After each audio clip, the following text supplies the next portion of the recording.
Good afternoon sir. बहुत ही intensive discussion थी। इस NRI ड्रीम के ही बारे में कुछ एक क्वेश्चन है बट डिफरेंट। अभी रिसेंटली वेडिंग सीज़न हुआ है, चल ही रहा है, एंड मैं कोई एक शादी में गई थी और सडनली इट्स स्ट्रक मी, जो विदाई के गाने होते हैं वो कितने अजीब हैं। एक बहुत ही फेमस गाना है जो बहुत पुराना है पर वो अभी तक चलता आ रहा है विदाई के टाइम पे। एक दाता मूवी थी कोई 1989 में, और उसका गाना है बाबुल तेरी बिटिया समथिंग समथिंग, और उसका एक पर्टिकुलर कुछ जो बोल हैं वो हैं कि बेटी अपने बाबुल की किसी और की अमानत है। बेटी घर बाबुल के किसी और की अमानत है। खूब सुना। ये दस्तूर ये दुनिया का हम सबको निभाना है। और फिर 2018 में एक मूवी आई थी राजी, जो एक एक्चुअली एक बोल्ड गर्ल की कहानी थी, बट आयरॉनिकली उसमें उसकी विदाई में ये बोल हैं कि फसलें जो काटी जाएं उगती नहीं हैं, बेटियां जो ब्याही जाएं मुड़ती नहीं हैं। और तो ये गाने खूब चलते हैं। और इसका जो NRI, जो the thing about NRI dream, ये दुल्हन ही डिसाइड करती है ये गाना बजेगा मेरी विदाई पे, और वो जा रही है and people are actually getting emotional because पूरा माहौल क्रिएट किया जाता है। So called liberal women, feminist women और सब, मतलब सब मिलके, सिस्टर्स, बहनें, सब लोग ऐसे ग्रुप में फ़ोटो खिंचा रहे हैं एंड क्राइंग। एंड तो ये जो इमेज है ये क्यों नहीं बदल रही है? Why are we stuck with this image? ये आप बताइए ना, आप महिला हैं, आप क्यों तैयार हो जाती हैं अपना घर छोड़ के जाने को? मुझे तो नहीं समझ में आया कभी भी, पर आप लोग चले जाते हो तो आपको उसमें कुछ आता होगा मज़ा। आप बताओ, मैं क्या बताऊं? भाई मैं बहुत पहले से घोषणा कर चुका हूं, मैं आधी बुद्धि का आदमी हूं। आप लोगों को जो चीज़ें समझ में आ जाती हैं मुझे समझ में ही नहीं आती। क्यों चले जाते हो? महिला आप हो, आप बताओ, या आप कैसे बर्दाश्त कर लेते हो? या आपको पहले से ही आपने कुछ साजिश वगैरह कर रखी होती है, जाना है, भागना है, क्या करना है? मतलब कैसे? मैं तो ना छोड़ूं अपने माँ बाप को, कुछ हो जाए। मैं यहाँ आया हुआ हूँ, वहाँ अभी भी मेरे पिताजी वेंटिलेटर पर ही पड़े हुए हैं। मेरा यहाँ आना मुझे लग रहा है जैसे आधा व्यर्थ जा रहा है। आज रात को ही भाग रहा हूँ वापस। आप लोग कैसे अपने बाप को छोड़ करके चले जाते हो, बताओ ना।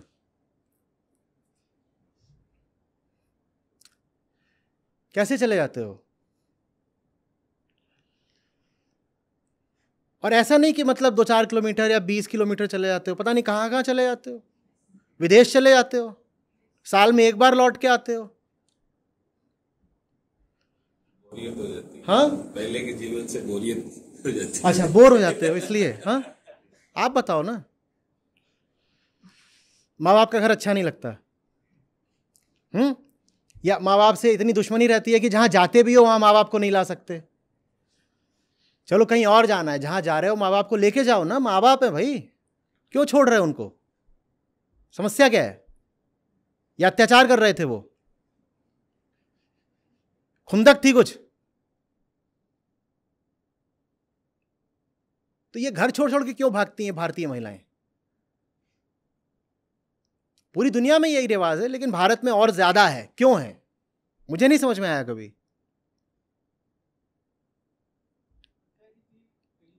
अरे रुकिए रुकिए रुकिए, देखिए कुछ उद्गार हैं उधर।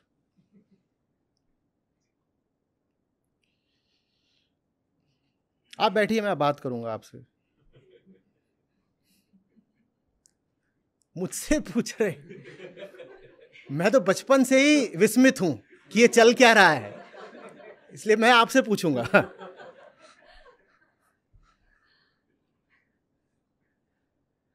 नमस्ते आचार्य जी।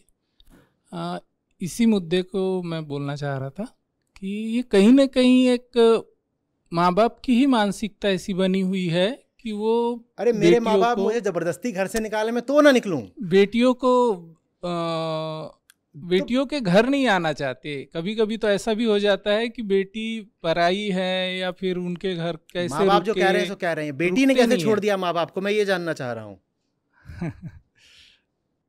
वैसे तो हम इतनी बातें करते हैं पितृ ऋण इत्यादि, तो पितृ ऋण पुत्री पर नहीं होता क्या? या माँ का दूध बेटी ने नहीं पिया होता है क्या? वो ऋण कहां गया? कैसे उतारोगे? कहीं और जा करके झाड़ू पोछा करके? झाड़ू पोछा ही करना है, अपने ही घर में कर लो। गलत कुछ? वहां काहे के लिए भागते हो? आप जो भी तर्क देंगे मुझे पहले से पता है। मेरी समस्या यह है कि मेरी बुद्धि आधी है, तो मुझे वो तर्क समझ में ही नहीं आते। मेरी मौसियों की विदाई हो रही थी, मैं छोटा था। मेरी कई मौसियां, एक के बाद उनकी शादियां हो, और विदाई के समय पर ये भयानक माहौल, 20-40 औरतें छाती पीट पीट कर रो रही हैं, कोई 2-4 बेहोश हो गई हैं। ये हमेशा होता है। हो सकता है बड़े शहरों में होना बंद हो गया हो, छोटे शहरों में अभी भी होता होगा। पछाड़ खा खा के गिर रही हैं महिलाएं। जब विदाई हो जाती है तो होता ही हमेशा कि 2-4 बेहोश हो गई, उनमें पानी वानी डाल के होश में लाया जा रहा है, और उसमें से 10-12 ना एक्सपर्ट होती हैं वो गाने की, और वो इतने भयानक विदाई गीत गाती हैं। बेटियां जो जई हैं धनिज वामा बड़ी है, कोली आता है हमार। और मैं छोटा, मैं कहा ये काम अगर इतना ही गंदा है तो हो क्यों रहा है? इतना दर्द है, इतना रो रहे हो। बाबू करे जवामा पई है दरार रे, भैया जो कहिए रे महीनी हमार। ओ बबल बबल बबल, मैंने वहां क्रांति कर दी। मैंने कहा नहीं होगा ये, जब ये इतनी गलत चीज है तो होनी ही नहीं चाहिए। इतना रो रहे हो माने दुख है, अगर इतना दुख है तो कर क्यों रहे हो? तो दूसरी विदाई में मुझे दूसरे घर में बंद कर दिया गया। वो सुबह से ही तय कर लिया था कि इसको बाहर मत आने देना। देर रात तक शादी चलती है, 3-4 बजे तक, और सुबह सुबह एकदम 5-6 बजे कार्यक्रम होता है। मैं ताक में बैठा था, मैं रात में सो लिया। मैंने कहा सुबह विदाई करेंगे, मैं अड़ूंगा। उन्होंने मुझे बंद कर दिया, बोले इसको बाहर मत आने देना। ये उल्टे पुल्टे सवाल करता है। मैं बहुत छोटा, मुझे तब से नहीं समझ में आ रहा। मैं कहा इतनी तैयारियां करते हो, 6-6 महीने पहले से दहेज का वो बिस्तर लाके रख दिया, बड़े बड़े बर्तन आने लग जाते थे। मैं मध्यम वर्गीय घरों में यही होता है, एक साथ आप दहेज नहीं इकट्ठा कर पाते, तो आप जब देखते हो जवान हो रही है तो धीरे धीरे करके पहले से इकट्ठा करना शुरू कर देते हो। कभी एक चीज आती है, कभी दूसरी चीज आती है, सब रखा यार, उससे क्यों आया है, नया फ्रिज क्यों आया है, कोई बताता नहीं है। फिर आधी बुद्धि को दूना समय लगाकर समझ में आता है ये जाएगा इसलिए आया है।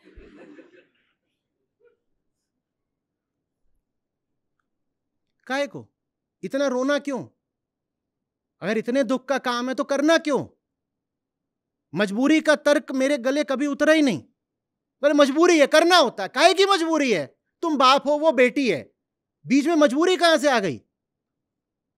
किसकी मजबूरी है? कौन कर रहा है मजबूर? नहीं समझ में आया मुझे, आप बताओ ना। ये किसका दबाव? सामाजिक दबाव माने किसका दबाव? सब कर रहे हैं तो फिर उनको लगता तो कैसे दबाते हैं आपको? हमारी अपनी कोई छवि नहीं रखती है ना अपने लिए, तो छवि के लिए तुम अपनी बेटी भगा दोगे क्या? हाँ, फिर उनसे उसको अपनी छवि अच्छी लगती है ऐसा करके। वो तुम्हारी बेटी है। नहीं समझ पा रहे, मैं नहीं समझ पा रहा। मेरी बेटी है, कोई 5वां 7वां 8वां तीसरा चौथा आदमी कुछ कह रहा है, उसके लिए मैं अपनी बेटी घर से निकाल दूं?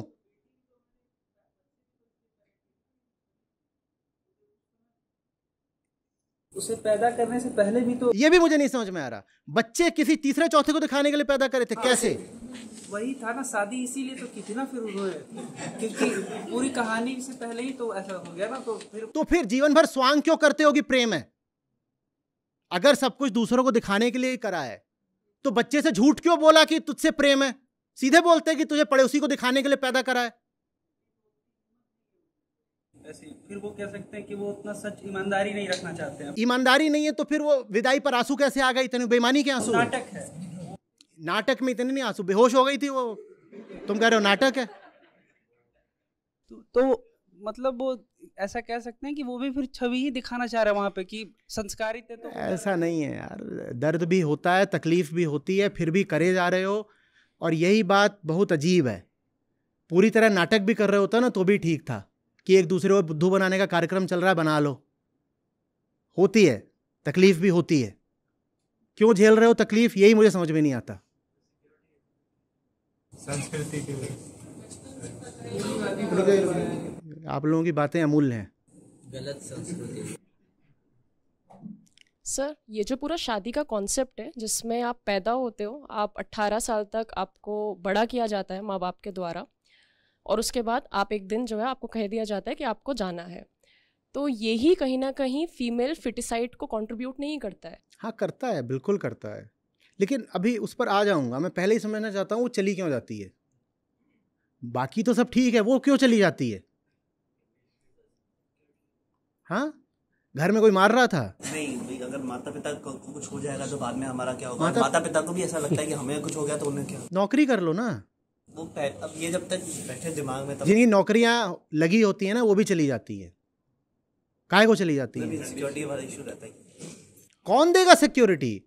जिसके यहाँ जा रहे हो कई बार वही मर्डर करता है, सिक्योरिटी कौन देगा?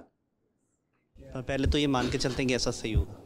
हाँ, पहले तो असम्पशन रहता है कि बाद में सब सही हो जाएगा। जो तुम्हारा बाप है, जो तुम्हारी माँ है, जिसने तुम्हें पाल पोस के बड़ा किया, वो सिक्योरिटी देंगे, या एक अनजान आदमी जो कि तुमसे शादी कर ही रहा है तुम्हारी देह देख करके, वो तुमसे सिक्योरिटी देगा? उन्हें लगता है कि उनके चले जाने के बाद फिर ऐसा। किनके चले जाने? माता पिता जी के। माता पिता अभी जिएंगे 30-40 साल, इतनी जल्दी नहीं चले जाते। जब लड़की की शादी होती है तो बाप कितने साल का होता है आमतौर पे? 50? इतनी जल्दी मर जाएगा क्या? ऐसी क्या समस्या आ गई? और भाई भी तो है वो क्या करेगा? 20 साल तक तुम्हारे साथ साथ कूदता फांदता था, लड़ाई झगड़ा, कपड़े फाड़ना, अब वो सिक्योरिटी नहीं देगा?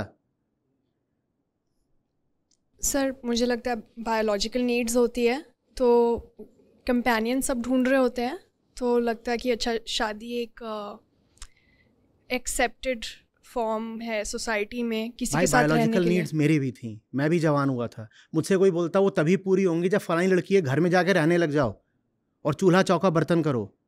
मैं कहता बायोलॉजिकल नीड्स कहीं भाड़ में। माने शारीरिक ज़रूरतों के लिए, माने सेक्स के लिए मैं किसी लड़की के घर में जाके परमानेंट निवासी बन जाऊं, ये तो कभी ना करूं मैं। 1-2 दिन ठीक है, हो गई नीड्स पूरी, चलो अब वापस क्या करना है? इतनी बड़ी कौन सी नीड्स है कि उम्र भर के लिए कहीं बस जाओ? इतनी भयानक काम वासना, ये क्या होता है?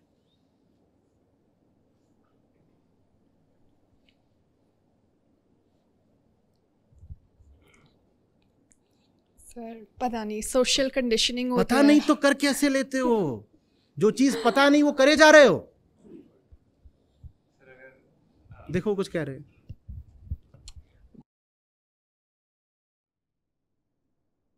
सहजीवन कर मतलब साथ साथ रहना है लाइफ पर, तो किसी को मतलब एक के साथ तो रहना पड़ेगा ना। जिसके साथ रहना उसे अपने घर क्यों नहीं बुला लेते? हाँ, पर अगर वो ऐसा है कि तुम्हारे घर आना बर्दाश्त नहीं कर सकता तो उसके साथ रहना क्यों है फिर? मेरा कोई दोस्त बने और कहे कि दोस्तों पर तेरे घर नहीं आऊंगा कभी भी, हाँ तू मेरे घर आ, तो मैं उसे दोस्ती करूं क्यों? या तो बराबर का हो कम से कम खेल, थोड़ा तू मेरे यहाँ, थोड़ा मैं तेरे यहाँ जाऊं। ऐसा आदमी दोस्ती करने लायक कहां से हो गया जो मेरे घर ही नहीं आ सकता और जो शर्त रख रहा है कि अपने माँ बाप को छोड़ तभी तुझसे दोस्ती करूंगा? ऐसे से मैं दोस्ती करूंगा क्यों?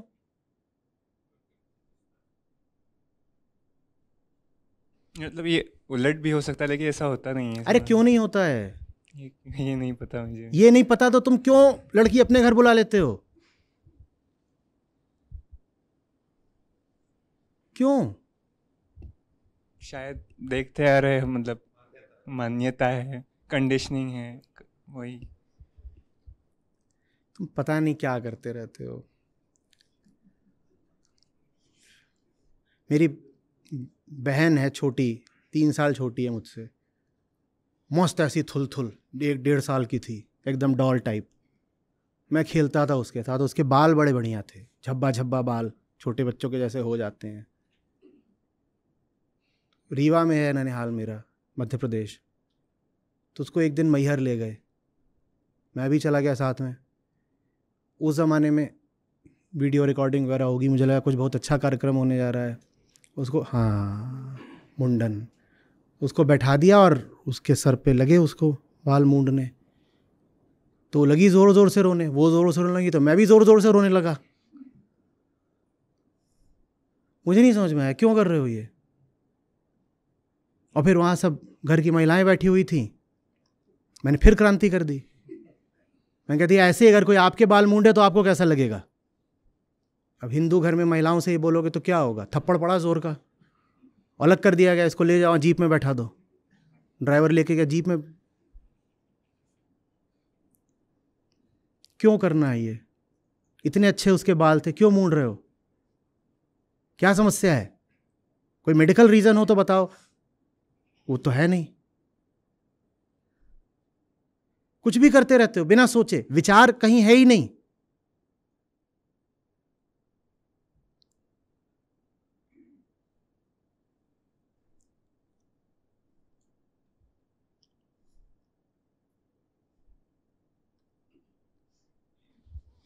सर, बचपन से एक कंडीशनिंग ही बन जाती है कि ऐसे ऐसे लड़की हो तुम तो ऐसे ऐसे ही होगा तुम्हारे साथ।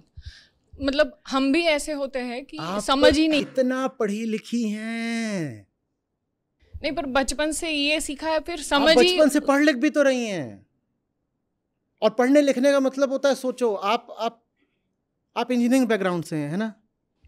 फार्मेसी किया है, फिर डिजाइन। आप फार्मेसी करा, डिजाइन करा, उसमें आपके सामने प्रॉब्लम्स आती हैं, आपने सॉल्व करी हैं। आपको एक साइंटिफिक बेंट ऑफ माइंड दिया गया है। आपसे बार बार कहा आप एग्जाम तभी क्लियर करो आप सोचोगे। आपने न्यूमेरिकल प्रॉब्लम सॉल्व करी हैं। वो सब आपने किस लिए करा है? ये आपका थॉट, ये किस लिए है?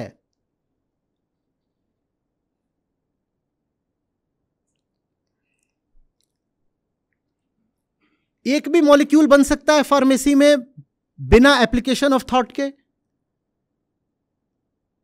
तो बिना एप्लीकेशन ऑफ थॉट के जिंदगी कैसे बन गई? कैसे?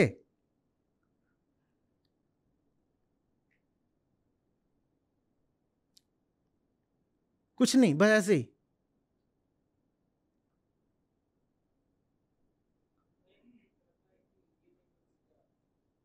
हाँ जी,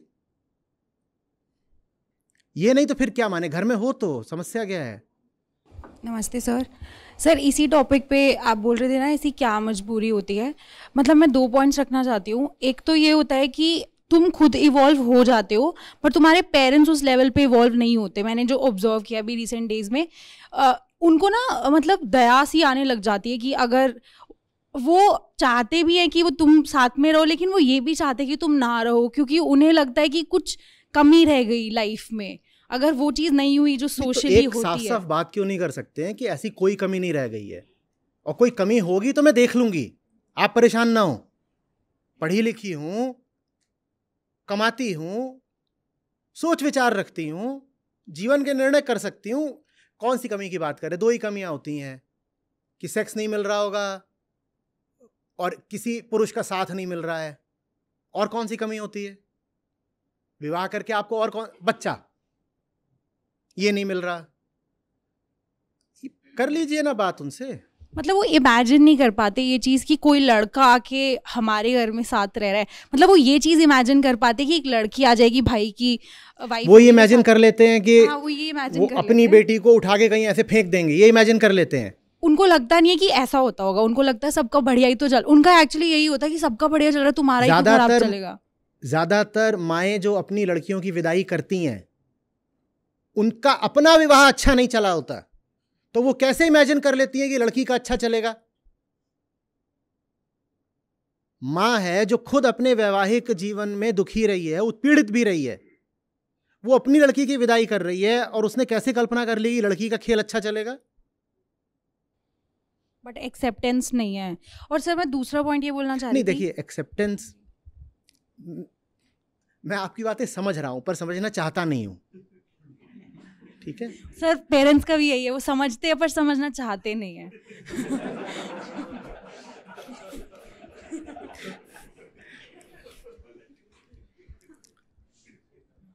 सर इसीलिए मैं पेरेंट्स से कर ही नहीं रहा ना बात।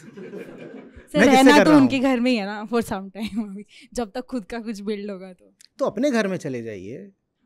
That third option is there. We can, अगर माँ बाप इतने ही क्रूर किस्म के हैं कि कह रहे हैं मेरा घर है यहाँ तू रह ही नहीं सकती, मुझे नहीं लगता ज़्यादातर माँ बाप इतने पहुँचे हुए होते हैं कि निकल बाहर अगर शादी नहीं करेगी तो। ऐसे होते हैं क्या?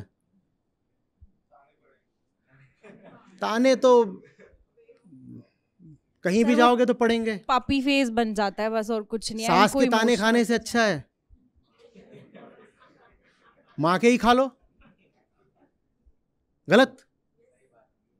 कम से कम अपनी माँ है।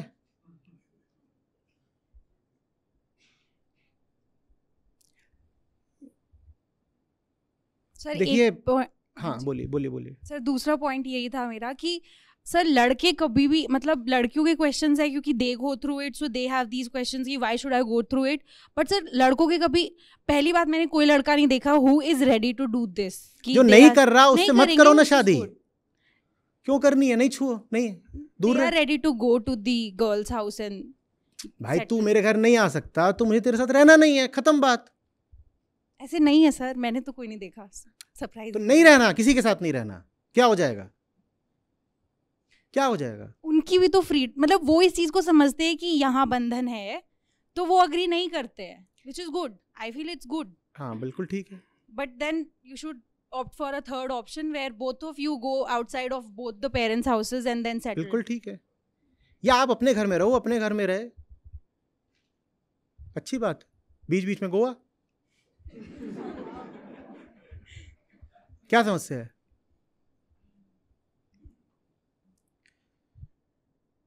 ये एक क्रूर परंपरा है। ये जो चीज है ये क्रूर है, और इसी क्रूरता ने महिलाओं के मन को बिल्कुल विकृत कर दिया, ऐसे तोड़ मरोड़ दिया है। एक अपरूटेडनेस की भावना, जड़हीन होना, मूलहीन होना। मूल समझते हो? जड़, रूट, वो महिलाओं में हमेशा रहती है। वो सदा के लिए आश्रिता बन जाती है, आर्थिक रूप से नहीं तो मानसिक रूप से। मनुस्मृति वगैरह तो कहते भी हैं कि बचपन में उसे पिता पर आश्रित रहना है, जवानी में उसे पति पर आश्रित रहना है, और बुढ़ापे में उसे पुत्र पर आश्रित रहना है। और आगे ये भी कहते हैं कि ठीक ही है कि वो कभी स्वतंत्र ना रहे। अभी आपको तय करना है कि आपको ये सब मंजूर है कि नहीं। और अगर आप शुरुआत कर लोगे उस तरीके से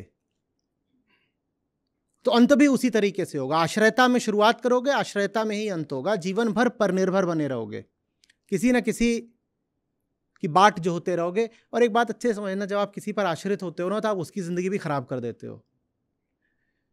ये शोषक शोषित के खेल में बर्बाद दोनों होते हैं। जब एक व्यक्ति किसी पे निर्भर होता है, बल्कि गुलाम ही बन जाता है दूसरे का, तो वो जो तथाकथित मालिक होता है उसकी जिंदगी भी बर्बाद हो जाती है।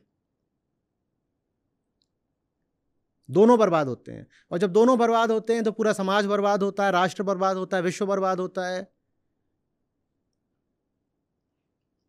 जिस किसी ने बंधन को स्वीकार कर लिया वो अध्यात्म से दूर हो गया ना, क्योंकि अध्यात्म का तो अर्थ ही है मुक्ति। जब अध्यात्म का अर्थ है मुक्ति और तुम जानते बूझते बंधन स्वीकार कर रहे हो, तो अब कौन सा अध्यात्म, कौन सी मुक्ति? और अगर मुक्ति नहीं तो जीवन भर तड़पोगे। तुम्हें जिंदगी भर के लिए तड़प पर ही हस्ताक्षर करने हैं तो कर लो।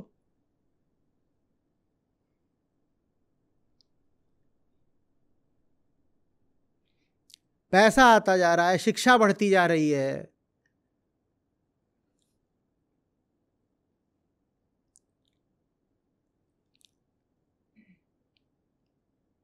भारत का जो उड्डयन क्षेत्र है, ये जो जहाज जिन पर आप उड़ते हो, एविएशन सेक्टर, इसमें मालूम है कितने प्रतिशत महिला पायलट हैं? 10%। और अमेरिका में कितने प्रतिशत हैं? अभी किसी ने बोल ही दिया, 3%। ये कितनी अच्छी बात है, समझो। आप अमेरिका से 3 गुना आगे हो। आप ही जिन हवाई जहाज़ों पर चलते हो ना, अगर 10 बार चल रहे हो तो 2 बार संभावना यह है कि कोई महिला वहां बैठी है कॉकपिट में। 2 पायलट होते हैं, उसमें से कोई एक तो महिला हो सकती है, इतनी संभावना है वहां पर। वो इतना बड़ा जहाज उड़ा सकती है, इतना पढ़ लिख जाती है, भारत में प्रधानमंत्री बन गई, भारत में राष्ट्रपति बन गई, मुख्यमंत्री तो बनती ही रहती हैं बीच बीच में किसी ना किसी प्रांत में, लेकिन फिर भी मजबूर है, फिर भी मजबूर है और धकेली जा रही है, निकल बाहर। ये दिया गया है मुझे, मैं पढ़ देता हूं आपसे। टॉक्सिक,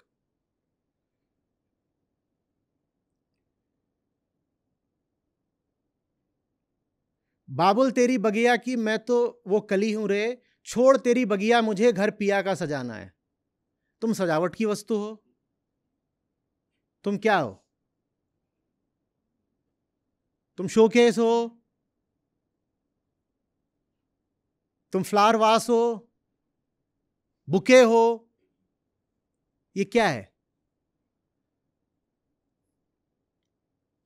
और जो इसमें प्रतीक भी है, जो सिंबलिज्म भी है, वो है पूरा रिप्रोडक्टिव ही। दिख रहा है क्या हूं मैं? कली हूं, भंवरा आएगा पराग लेकर और पॉलिनेट कर जाएगा।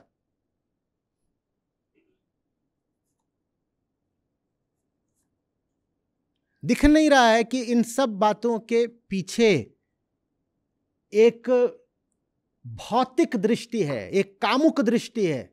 भले ही इसको ऐसे प्रस्तुत किया जा रहा है कि एक सांस्कृतिक विदाई गीत है, इसमें सांस्कृतिक कुछ नहीं है, इसमें बस कामुकता है और भौतिकता है। एक चीज है जिसको उठा करके यहां से वहां रख देना है और वहां उसका इस्तेमाल होगा, और यहां से उठा लिया गया है तो अब यहां उस पर खर्चा नहीं होगा। जितना तेरा खर्चा बचा उतना अब तू दहेज दे दे। भाई अभी तक तू इस पर खर्च किया करता था ना, अब तू नहीं खर्च करेगा इस पर, अब हम खर्च करेंगे, तो तेरा खर्चा हमारे ऊपर आ गया, चल तू दहेज दे। अब क्यों दिख नहीं रहा है तुम्हारा इस्तेमाल चीज की तरह किया जा रहा है? बच्चा पैदा करने की चीज, खाना बनाने की चीज, बिस्तर गर्म करने की चीज, सास ससुर की सेवा करने की चीज। तुम इस व्यवस्था में लगातार शामिल हुए ही जा रही हो। इंसान नहीं हो क्या?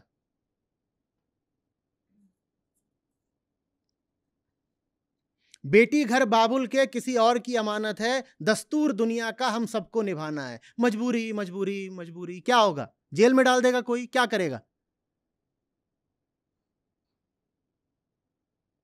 क्या कर लेंगे? वो नहीं निभाते दस्तूर, क्या उखाड़ लोगे?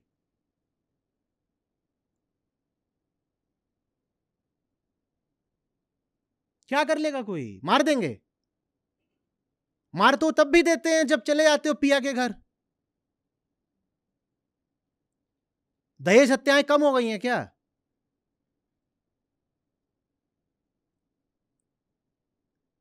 पता है ना, दुनिया भर में महिलाओं के जितने मर्डर होते हैं उसमें से 75% उनके पतियों, प्रेमियों, घर वालों द्वारा ही किए जाते हैं।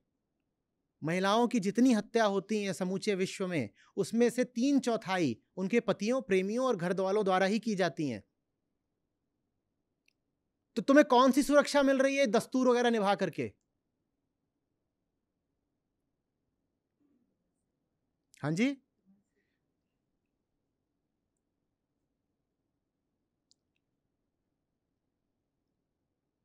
और पिता से तो कम ही पिटती होंगी बेटियां, पिटती तो पति से ही हैं। हमने तो नहीं सुना कि पिता ने पीट पीट के मार डाला बेटी को। हाँ, भ्रूण हत्या वगैरह होती है, सब होता है बिल्कुल, लेकिन एक बार जन्म ले लेती है तब तो मोह ममता हो ही जाती है उससे थोड़ी, फिर तो कोई नहीं उसको जलाई पिता के घर में तो नहीं जाती ना।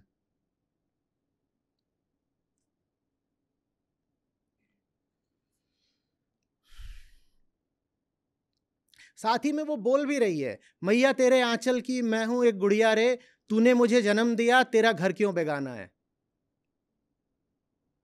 वो बोल भी रही है, फिर भी बात नहीं समझ में आ रही। अधिकार है उस मर्द पे जो खड़ा हुआ है, ये सब देख रहा है, फिर भी कह रहा मैं विदा करा के ले जाऊंगा। तुझे ले ही जाना है तो फिर उसके माँ बाप को भी साथ में लेके जा।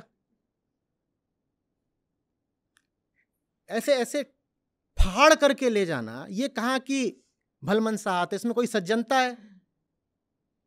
ये कोई सज्जन आदमी होगा जो किसी लड़की से कहे कि जब तक तू टीयर अपार्ट नहीं कर दी जाएगी अपने घर से, अपने खानदान से, माँ बाप से, तब तक मैं तुझसे रिश्ता नहीं बनाऊंगा। ये तो कोई अच्छा आदमी तो नहीं हो सकता ये।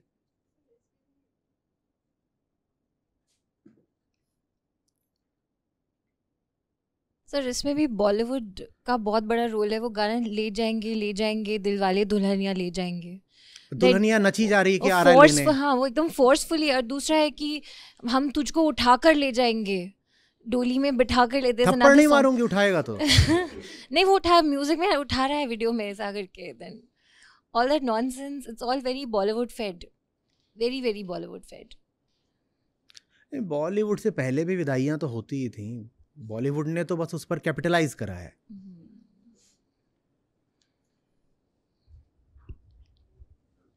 भैया पे क्या बीत रही बहना तू ये क्या जाने, कलेजे के टुकड़े को रो रो के भुलाना है। भाई बेटी नहीं है मेरी पर बहन तो मेरे भी है, मैं तो नहीं भुलाऊंगा कभी भी रो रो के। अगर है मेरे कलेजे का टुकड़ा, मैं क्यों उसे भुला दूं रो रो के? ये क्या है नॉनसेंस। एक और तो बोल रहा हो कलेजे का टुकड़ा है, बिल्कुल होगी, बहन होती है, फिर कह रहे हो उसे रो रो के भुलाना है। काहे को? मजबूरी क्या है?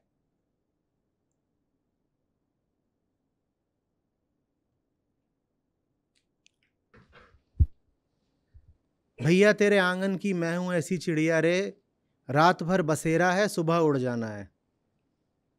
तो फिर भैया कहते हैं यादें तेरे बचपन की हम सबको रुलाएंगी, फिर भी तेरी डोली को कांधा तो लगाना है। Atrocious.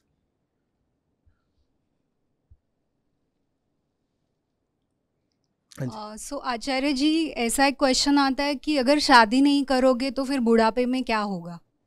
अच्छा, लड़का नहीं शादी करेगा तो उसका क्या होगा? नहीं, ये लड़का लड़की दोनों को ये क्वेश्चन पूछा जाता है। आप बूढ़े हो गए हो क्या? ये कितना बूढ़ा सवाल है कि जवानी में एक आदमी सोच रहा है कि मेरे बुढ़ापे का क्या होगा। बुढ़ापे में क्या होगा? मर जाओगे और क्या होगा? नहीं, जैसे बुढ़ापे में काफी सारे हेल्थ प्रॉब्लम्स होते हैं, उसके लिए अस्पताल होता है, पति नहीं। नर्स लगानी होती है, पति थोड़ी सेवा करेगा, करता भी नहीं पति सेवा।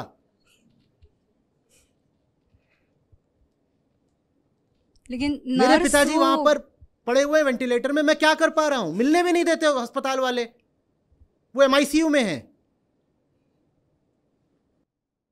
ऐसे जाके ऐसे देखना होता है और खट से 1 मिनट के अंदर वापस आ जाना होता है। देखने भी इसलिए देते हैं ताकि मानसिक सांत्वना बनी रहे, बस कुछ नहीं। डॉक्टर बोलते हैं कोई बात होगी आपको फोन कर दिया जाएगा। वो फोन भी करते हैं सिर्फ कंसेंट लेने के लिए। ट्रैक्यूटॉमी करने आ रहे हैं, कंसेंट दे दीजिए। ब्रोंकोस्कोपी करने आ रहे हैं, कंसेंट दे दीजिए। उसके अलावा कुछ नहीं कर सकते हम। उनके कोई नहीं काम आ रहा उनके परिवार में से।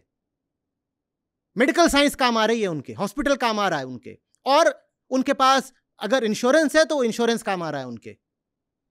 क्या कर लेंगे बच्चे, क्या कर लेगी पत्नी, कोई क्या कर लेगा? वो जिस तरह से हमारा ख्याल रख सकते कोई नर्स नहीं रखेगी। ख्याल माने क्या है? नर्स ही ख्याल रख रही है। और ये कितना बड़ा अत्याचार है कि मैं अपना ख्याल रखने के लिए शादी करके एक नर्स को लेके आऊं, परमानेंट नर्स। वो तो है। ये अत्याचार नहीं है कि शादी करी और सोच रहा हूं अब ये बुढ़ापे में मैं टट्टी करूंगा पैंट में, फिर ये साफ करेगी। ये अत्याचार नहीं है।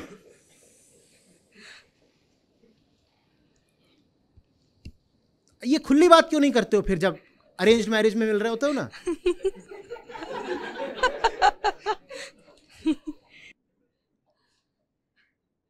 कि देख ये काम है जिसके लिए तुझे लेके आ रहा हूं। मेरे सामने तो बता देते हो कि असली बात बुढ़ापा है, आमने सामने जवानों की तरह मिलते हो, हाय हाय। सीधे बोलो कि तू मेरे बुढ़ापे का हिसाब है, मुझे अल्जाइमर्स होगा, तुझे पैरालिसिस होगा, दोनों एक दूसरे का सहारा बनेंगे। कौन किसका सहारा है यहां पे? जो सहारा बन सकता है, राम का नाम तो कभी लेते नहीं। जिंदगियां एक दूसरे की बर्बाद कर रहे हो बस।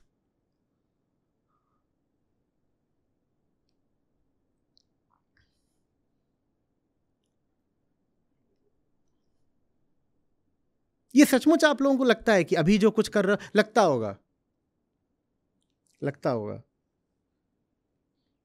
मैं जब IIM में था मुझे बड़ा झटका लगा था कि क्या बोल रहे हैं।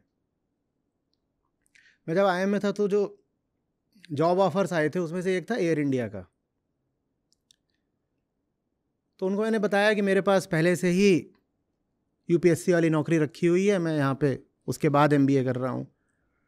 तो वो जो बोर्ड में बैठे थे उनमें से एक बोलते नहीं you join that government job. मैं कहा क्यों? बोले उससे पेंशन मिलती है। मैं भाई मैं 24 साल का हूँ, मैं पेंशन के बारे में थोड़ी सोचूंगा। पर वो बोर्ड में जो बैठे थे वो खुद बूढ़े थे, बोले नहीं, इससे अच्छा है कि आप वहाँ वापस चले जाओ, MBA पूरा करके एकेडमी जाओ और दोबारा ज्वाइन करो, वहाँ पे वहाँ पेंशन मिलेगी। पेंशन? आदमी पेंशन के लिए जिएगा क्या? देखा जाएगा यार, जब बूढ़े होंगे देखा जाएगा, कुछ नहीं होगा तो मर जाएंगे, खत्म बात।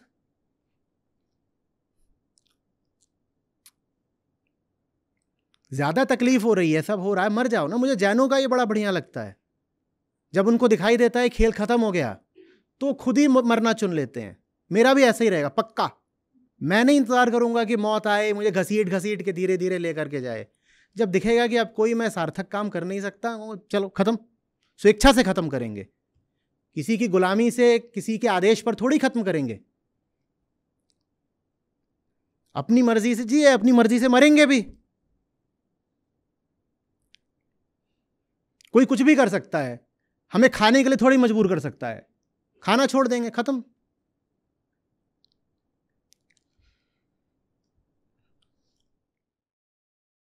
बुढ़ापे की इतनी क्या चिंता है?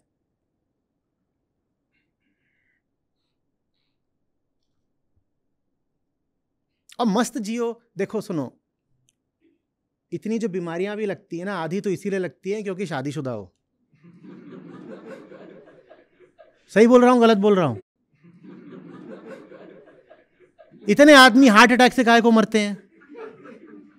अब जीवन भर किसी को बांध के रखोगे तो तुम्हें हार्ट अटैक तो आएगा ही ना। वो जो बंधी हुई है वो दिन रात फिर तुम्हारा खोपड़ा खाएगी। कभी सोचिए तो। और भारत में जितने पुरुष मरते हैं हार्ट अटैक से अनुपात के तौर पे, उतने दुनिया में कहीं नहीं मरते। क्योंकि जो बंधी होती है ना, उसकी आह लगती है। वो अपने तरीके से आपको हर समय कोचती रहेगी, यहां से ताने मारेगी, यहां से कुछ करेगी।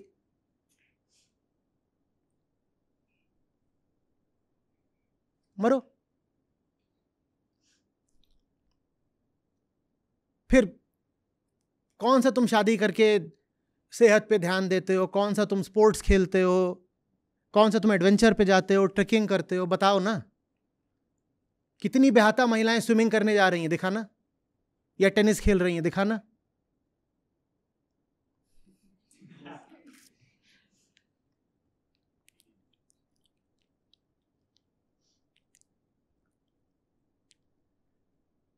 जब न दौड़ोगे न भागोगे, हाँ, न जिंदगी में जिम है, न पूल है, न कोर्ट है,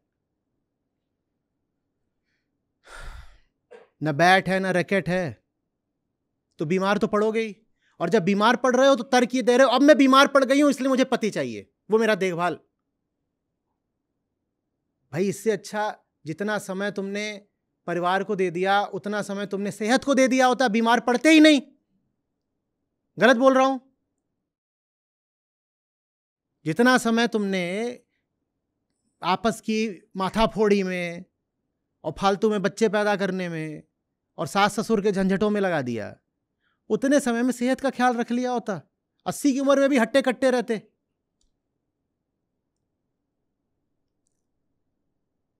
मेडिकल साइंस तो बहुत आगे बढ़ गई है, छोटी मोटी बीमारियों का इतना इलाज है, इतनी सारी बीमारियां तो आपको अब लग ही नहीं सकती, आप वैक्सीन लगवा चुके हो सबके सब। जिन बीमारियों से पिछली शताब्दियों में लोग सबसे ज़्यादा मरा करते थे वो आपको हो ही नहीं सकती, आपको उन वायरस से कुछ पता ही नहीं है। वो बहुत भयानक वायरस थे, बैक्टीरिया भी।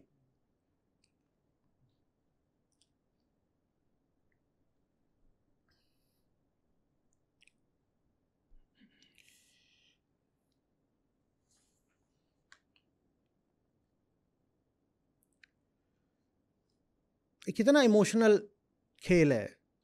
उंगली पकड़ के तूने चलना सिखाया था ना,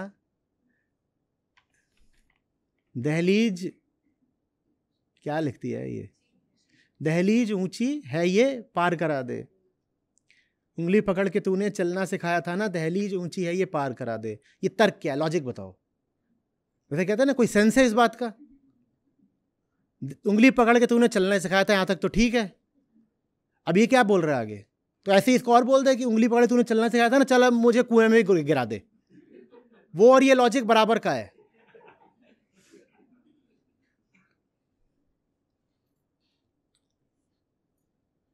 बाबा मैं तेरी मलिका, टुकड़ा हूं तेरे दिल का, एक बार फिर से दहलीज पार करा दे।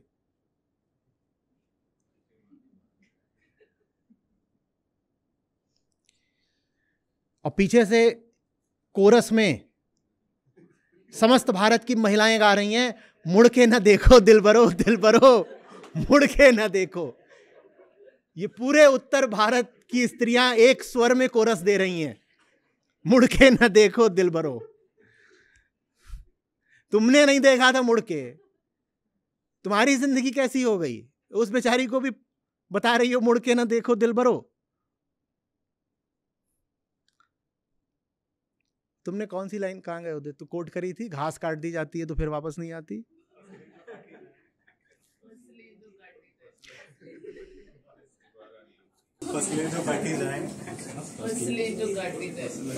कहाँ लिखा है? दोबारा नहीं उगती। फसलें जो काटी जाती है दोबारा नहीं उगती, वो फसल है और उसको काट दिया गया है।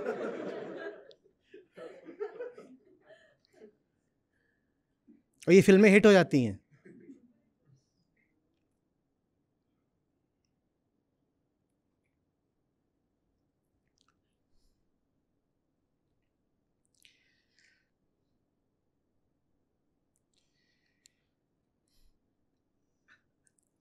देखिए, स्त्री पुरुष संबंध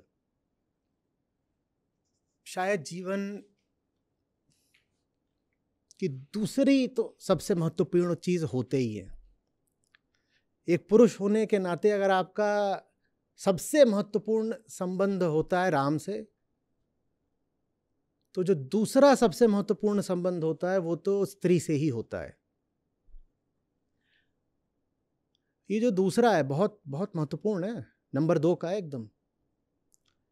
अगर ये आपने खराब कर लिया है तो जिंदगी खराब हो गई, दुनिया खराब हो गई, पृथ्वी खराब हो गई, आने वाली पीढ़ियां खराब हो गई, सब खराब हो गया।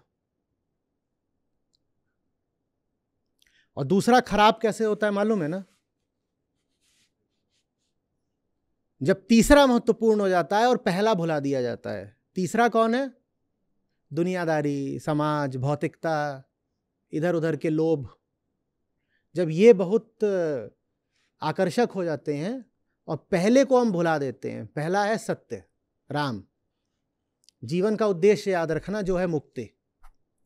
अगर पहले को याद रखते हुए दूसरा संबंध बनाओगे तो ठीक चलेगा। भाई देखो, इंसान पैदा हुए हो, आदमी का औरत से संबंध रहेगा और स्त्री को पुरुष चाहिए होगा, ये निर्विवाद है, ये तो होगा, बिल्कुल होगा। लेकिन ये याद रखा जाए कि ये दूसरे नंबर की बात है। पहला नंबर तो हमेशा राम का है। राम माने क्या? हाँ, ये भीतरी माया, इसको काटना, सत्य, मुक्ति, वो चीज याद रहे तो फिर स्त्री से पुरुष से भी संबंध अच्छा बनता है, संतानों की परवरिश भी ठीक हो जाती है और समाज भी ठीक चलता है। लेकिन जब वो पहला नहीं पता होता तो दूसरा बहुत बर्बाद होता है, और दूसरा बर्बाद होते ही सब बर्बाद हो गया। आप रह रहे हो किसी के साथ जिंदगी भर और कलह क्लेश क्या रखा है।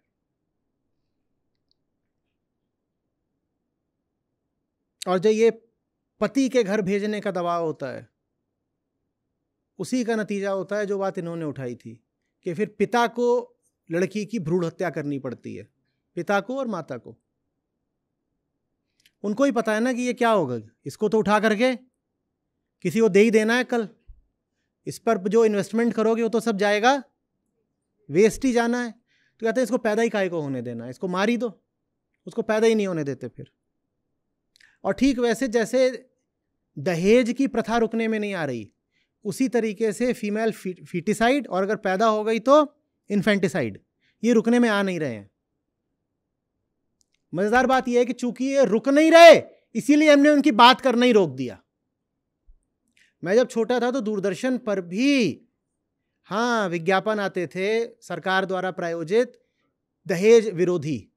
सरकार बार बार विज्ञापन देके सबको समझाती थी दहेज बुरा है, दहेज बुरा है, जितने तरीके। आज कौन दहेज की बात कर रहा है?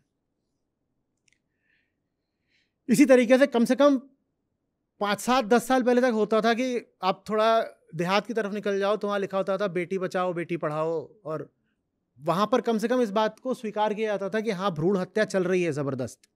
आज कोई नहीं उसकी बात करना चाहता। और जो सेक्स रेशियो एट बर्थ है भारत में, वो दुनिया में सबसे बुरा है।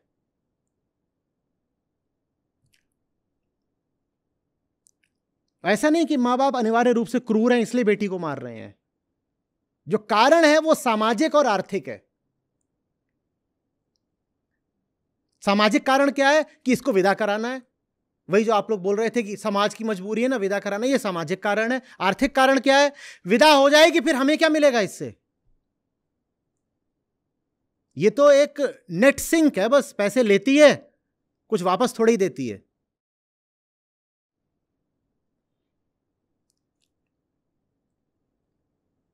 तो ये सब जो इमोशनल गाने वगैरह है ना, ये हत्यारे खूनी गाने हैं।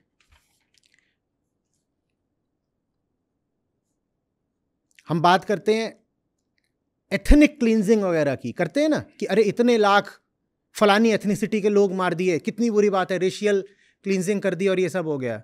और ये जो जेंडर बेस्ड क्लींजिंग हो रही है इसकी कौन बात करेगा? कभी हिसाब भी लगाया है कि कुल कितने करोड़ लड़कियां हमने मार दी हैं सिर्फ पिछले 10-20 सालों में ही, पैदा होने से पहले ही मार दी हैं।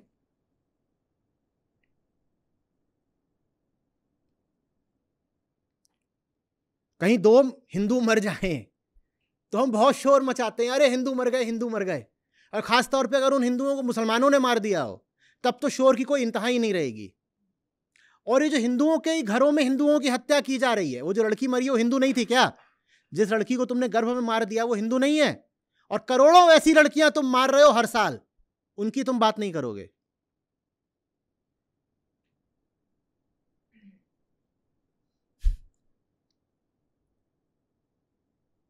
सर इसी में ही आगे एक और स्टैट है जहाँ पर जैसे पॉलिटिकल रैलीज भी होती हैं, इलेक्शंस भी होते हैं, तो वहाँ पर फार्मर्स का मुद्दा काफ़ी उठाया जाता है कि वो आत्महत्या करते हैं आर्थिक समस्याओं के कारण।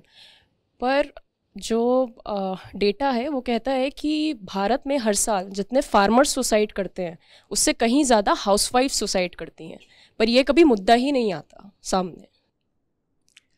गाय है, नहीं रही तो दूसरी आ जाएगी। उसको कौन सा इंसान की तरह देख रहे हो?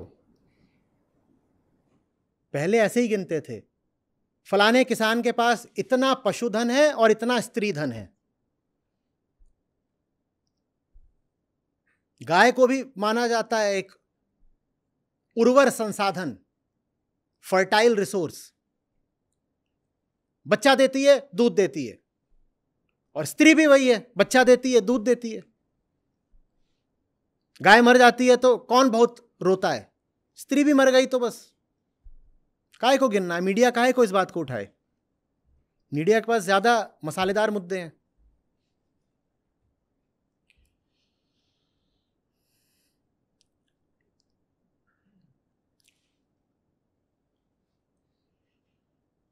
ये सुनिए अपनी करतूत।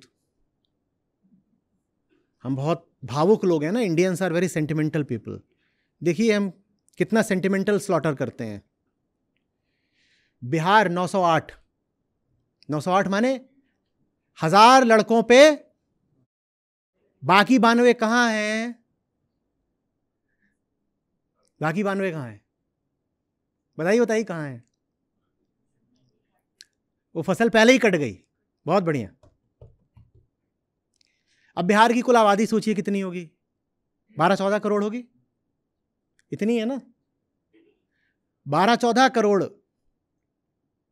में 92/1000 के हिसाब से ले लीजिए, मोटा मोटा आप 10% के हिसाब से ले लीजिए, तो कितनी मिसिंग महिलाएं हैं? जितनी होनी चाहिए उससे 10% कम। 14 करोड़ लोग हैं तो 7 करोड़ महिलाएं होनी चाहिए, उससे 10% कम। तो माने कितनी मिसिंग है? बोलिए बोलिए बोलिए। 70 लाख।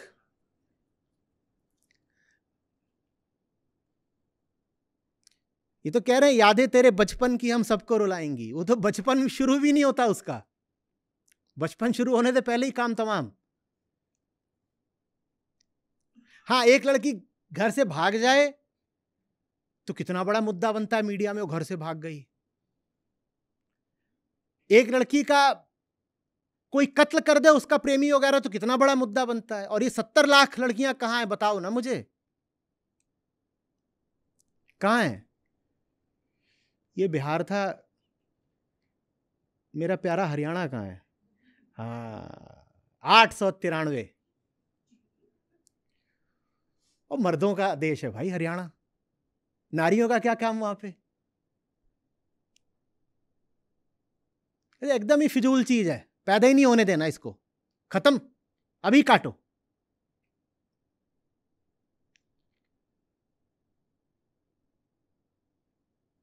पंजाब भी इससे बहुत बेहतर नहीं होगा।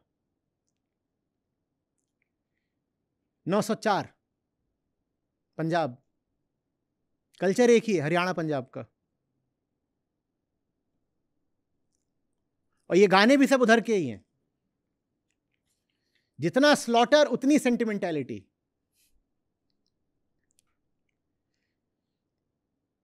यूपी बुरा मान रहा है, बता दूं फिर। 941 यूपी का 941 हरियाणा के 893 से बदतर है। बताओ क्यों? क्योंकि आबादी बहुत ज्यादा है।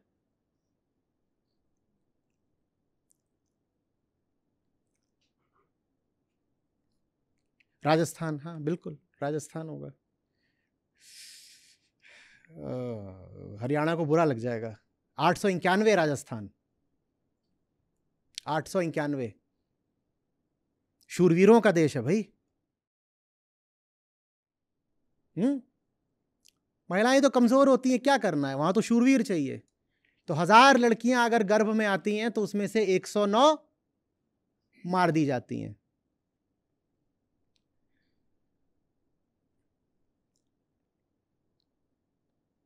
ये आपकी स्थिति है और आप इन्हीं पुरुषों पर आश्रित होना चाहती हैं कि ये आपकी देखभाल करेंगे, आपके बुढ़ापे का सहारा बनेंगे।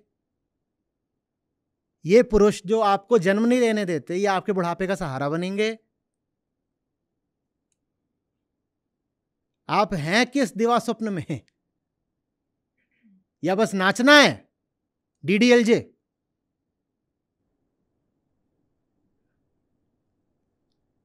दिल वाले दुल्हनिया ले जाएंगे, क्या था वो, उठा के ले जाएंगे,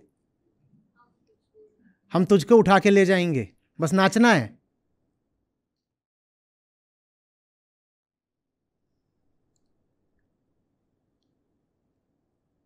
ये मुझे नहीं समझ में। अच्छा, ये तो कारण दूसरा है। गोवा भी 838 है, पर उसकी वजह दूसरी है। उसकी वजह ये है कि यहाँ पर इमिग्रेशन है ना, सारा बाहर के लोग आए हैं काम करने के लिए, वो जो आए हैं वो पुरुष हैं, तो पुरुष चूंकि यहाँ बढ़ गए हैं तो स्त्रियों का अनुपात कम दिख रहा है। तो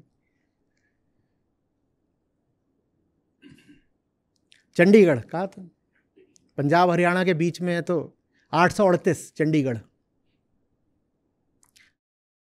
हमारा सिविलाइज्ड ले कॉर्ब्यूजियर का चंडीगढ़ 838।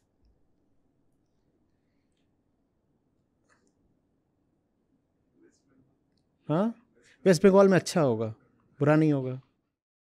973, इसीलिए यही बात है। और बंगाल जैसा ही माहौल त्रिपुरा का रहता है, त्रिपुरा में भी बंगाली ज़्यादा हैं। त्रिपुरा 1028।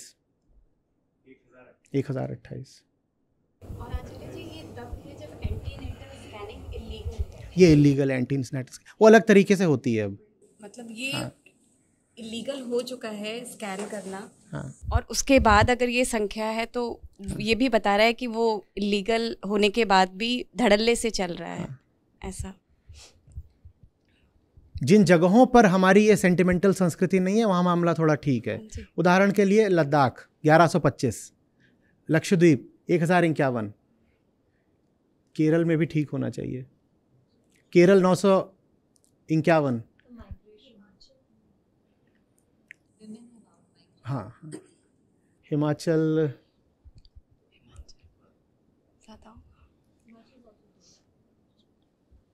हिमाचल 875, पंजाब का पड़ोसी है।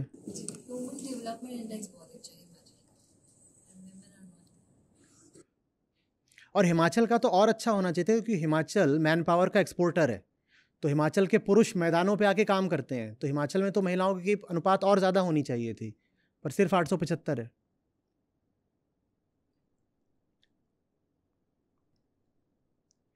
उत्तराखंड 984, पर कारण वही है, उत्तराखंड के पुरुष नीचे आ गए हैं मैदानों पे, तो महिलाएं वहाँ ज़्यादा होंगी।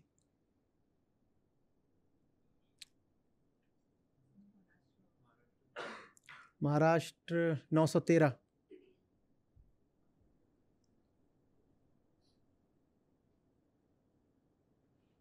नेचुरल रेट 1000 नहीं होता बाय द वे, 1050 होता है। प्राकृतिक तौर पर लड़कियां थोड़ी ज़्यादा पैदा होती हैं लड़कों से, तो अगर मारा ना जाए तो 1000 लड़कों पे 1020 या 1040 लड़कियां मिलेंगी। तो जब आप ये संख्या पढ़ रहे हैं तो इसको 1000 से नहीं 1050 से तुलना करिए। हाँ,